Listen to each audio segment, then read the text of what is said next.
Alright guys, welcome back to another video. Today I'm gonna show you how to mess around and use the way how I edit stuff.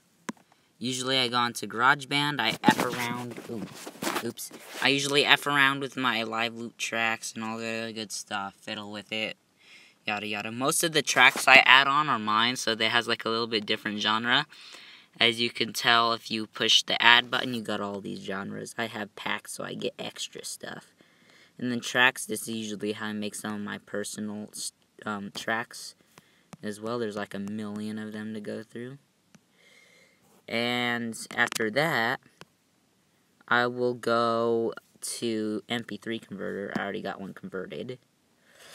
What I usually do is I already add this one down. Usually you push search, you press choose from photo gallery, yada yada yada. You press on videos, you press use. Only press use once. It's on this top corner over here, by where the search in this button would be. And then after that, I go from there.